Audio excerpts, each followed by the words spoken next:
Wednesday, April 20th, 2022. Welcome everyone to our garden, and today we're going to be talking about the tomato varieties that we're growing for 2022.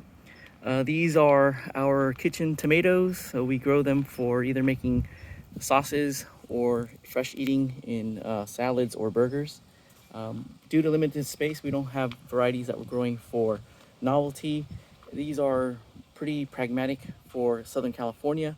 With our dry and arid climate, we can grow tomatoes in a non-traditional sense. We can grow them multi-stem, and how we grow them will depend on situation, the lighting condition. Everything else is equal. Soil, we have really nice fertile soil for them. So what you see will be dependent on the variety, if we intend on growing a large tomato, and also the place where it's being grown, whether it has enough sunlight or not. Today is overcast. The sun is going to come in and out of the clouds. So we'll see how the conditions will illustrate some of our lighting. Here we have a Cherokee purple tomato plant. This is a special strain. This is shared with us by a friend. She took great care in ensuring that this strain is well preserved and not cross-pollinated, so I'm very grateful that she shared the seeds with us. This is a Craig La Jolla purple, Cherokee purple. In this particular spot, we get a lot of sunlight because it's pretty far away from our slope. We get good morning sun, and as a result, we can grow this multi-stem. We got 2 leads, and they're starting to branch out into maybe even 3.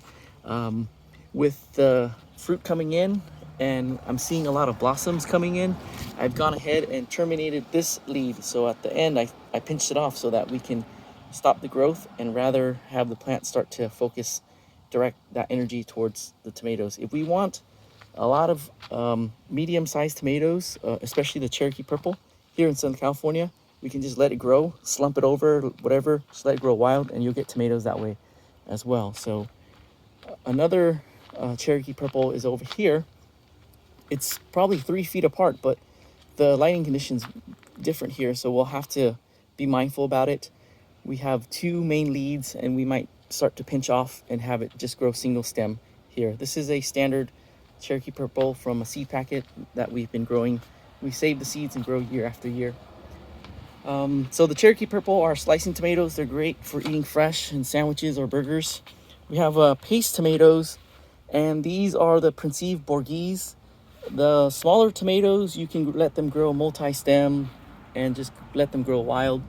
This is a good early season paste tomato for us. They get a little bit bigger than a cherry tomato, so they're good, nice and pragmatic.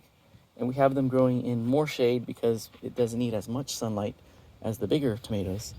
So some of the early tomatoes that we're going to be calling them, we started seeds in December of 2021, so December 29th, essentially January. These other tomatoes that we have growing, we started these seeds in February. This is a early girl tomato. This is the only hybrid tomato that we grow. They make medium-sized slicing tomatoes, and they tend to produce early in the season, so we're trying to get as much tomatoes out of our long growing season as possible. That's why we have the early girl, and that's why we have the Principe Borghese over there. Another one that can grow early, as I've discovered, is the Costoluto Genovese, and this is a small to medium size fluted tomato. These seeds were also started in 2021 in December, late December, and they can handle the cooler part of our warm climate here in Southern California. And this is also growing multi-stem. Yesterday, from each of the plants, I removed two suckers, as we call them, the new growth here. So I may remove this one so that we can get more tomatoes. So let me do that right now just to illustrate. So it's all situational. It's all based on your growing experience. As you grow, you'll learn what tomatoes can handle what in what situation. This is a Roma tomato.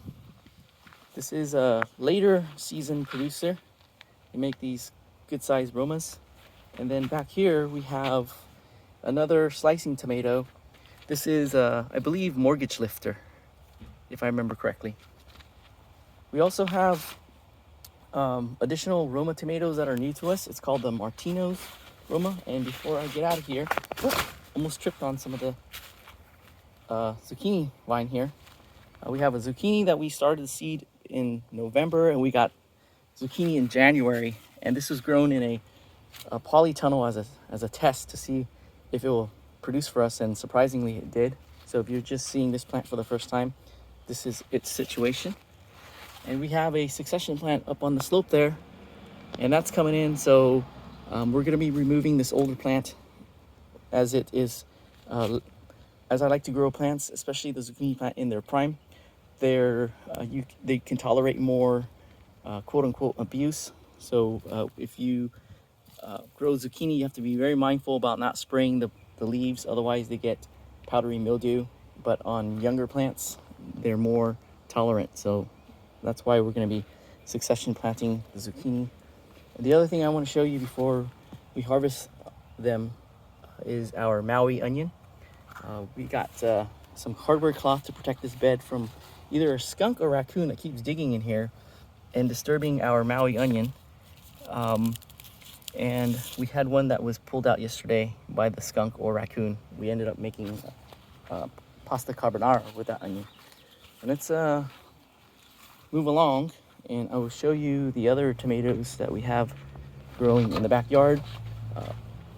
Over here in our chicken coop area, this is not as sunny. So the slope covers that morning sun in the morning.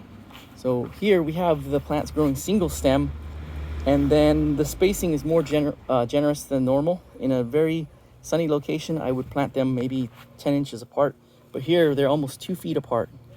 These poles kind of designate their spacing, and with this planting in this spot, we want to make sure we remove all the lateral growth. We want it single stem, especially San Marzanos or larger tomatoes. We want to concentrate on getting larger ones. Another early girl tomato. The San Marzano is a paste tomato, if you're not familiar with that variety. Here's another paste tomato. This is Martino's Roma. This is a new to me variety, and from looking at pictures, they look smaller than the traditional Roma. So my bet is that we will be able to get fruit earlier than the Romas. So that's the reasoning for planting this variety. And then if we continue along this way, if you're curious, this is our sweet corn. We started direct sowing some sweet corn for the 4th of July. We got some artichokes here that we need to harvest. And the other favorite of mine, well, these are all tomatoes that I would grow year after year. This is a Black Prince tomato. It's a medium-sized tomato, and it's slicing tomatoes, so it's good for sliders and tomato salad. It's got a really nice flavor to it. And here we have a semi-multi-lead growing here. It's nice and sunny over here. It's good and exposed to sunlight, so that's why we have it growing in multi-stem. And then I guess the other noteworthy thing is we have our ice cream banana. I'm thinking this is a Namwa banana now. This is a second fruiting, and we'll taste test it. I'm letting it ripen before we chop it down. And it's leaning because I have it grown on a mound there, and the mound's not as stable, so that's why it's leaning, if you're curious about why it's leaning. All right, let's head out to the front and look at some more tomato plants. Before we do, just make note of the Martino's Roma.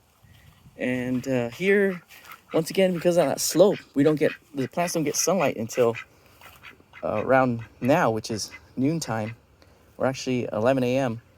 So let me take you to the front where there's more sunlight, and we'll look at another patch of Martino's Romas, and you'll see the difference in the growth. So we're passing by some citrus up there. Here's our little patch of desert plants. Got our citrus over here, and then we have some mulberry that we're growing along the fence. I've trained the plants so that it'll grow along the fence. Mulberries tend to grow tall, and in our growing area, we're pretty much in a pit with that slope, and we need to get as much sunlight for our plants as possible. A lot of vertical plants here is actually going to block sunlight from other plants, so we have to be mindful about that. Okay, out here we got some Martino's Roma. This is nice and thick and lush. We have lots of side shoots and the blossoms are coming in. So that's what's over here. And then we're growing a couple of the Blue Beach tomato. That's one that we planted last year. I was really satisfied with it. That was one that we just kind of planted just to see. And it grows these nice large ox heart sized tomatoes. It's like a combination of the San Marzano and the ox heart.